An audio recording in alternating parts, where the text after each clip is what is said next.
Olá, eu sou a reverenda Alexa Salvador, da Igreja da Comunidade Metropolitana. Sou uma travesti de 40 anos e sou brasileira.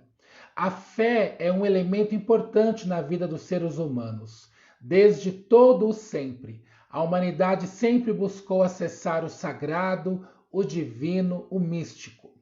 Para muitas pessoas, a fé é um elemento essencial e indissociável. A religião tem, ou deveria ter, o papel de reconectar as pessoas, de fazê-las pertencentes a um grupo, a uma família, a uma comunidade. Essa é uma característica humana. Entretanto, a realidade nem sempre foi assim.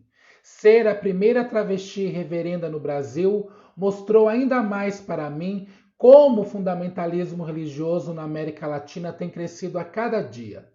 Ainda somos perseguidos e mortos. O Brasil é o país que mais mata travestis e transexuais no mundo. Todos os dias, ao menos uma pessoa trans é assassinada com requintes de crueldade. E talvez as pessoas podem se perguntar: o que o cristianismo tem a ver com isso?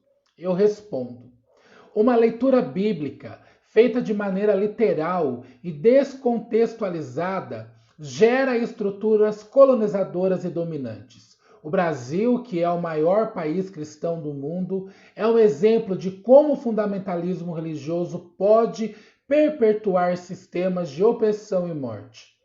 Esse reflexo vai ser visto nas estruturas familiares, políticas e sociais, afetando diretamente tudo aquilo que está fora dos conceitos de normalidade e moral.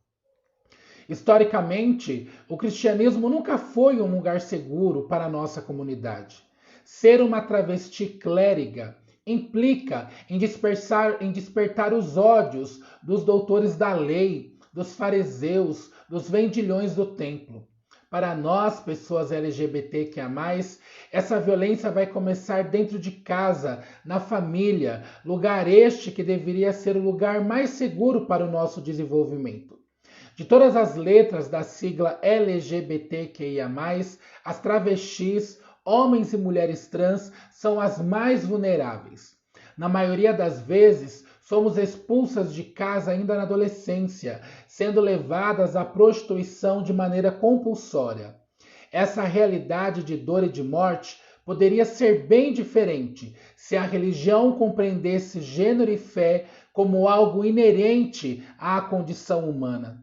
Essa realidade reflete a falta de oportunidades e de igualdade entre as pessoas. A formação acadêmica não acontece porque não se consegue permanecer na escola. E não permanecer na escola é não ter oportunidade de estar no mercado formal de trabalho. O acesso à saúde, à harmonização e às cirurgias ainda é um desafio para pessoas que são vistas como marginais e sem direitos. Pensar em políticas públicas que combatam o extermínio da população trans é uma realidade urgente. A sexualidade não pode mais ser usada contra a natureza humana.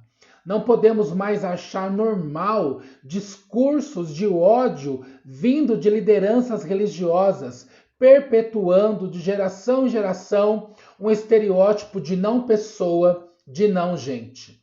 Não podemos mais permitir que as futuras gerações vivam essa realidade. O parlamento não pode mais usar o seu espaço de poder e de decisão para legislar a vida e o destino da comunidade LGBTQIA+, como se fôssemos o câncer do mundo. Como uma travesti reverenda, eu compreendo a fé como detentora de toda a vida humana. Todo discurso de ódio, perseguição e opressão está na contramão do sagrado, do divino. A promoção da dignidade é o pilar de uma sociedade que compreende o diferente como normal. Que possamos continuar resistindo e sendo, mesmo em meio a tudo aquilo que comunica morte, retirada de direitos e segregação de corpos. Que possamos ser religiosos comprometidos com a autoafirmação das nossas sexualidades e das nossas identidades.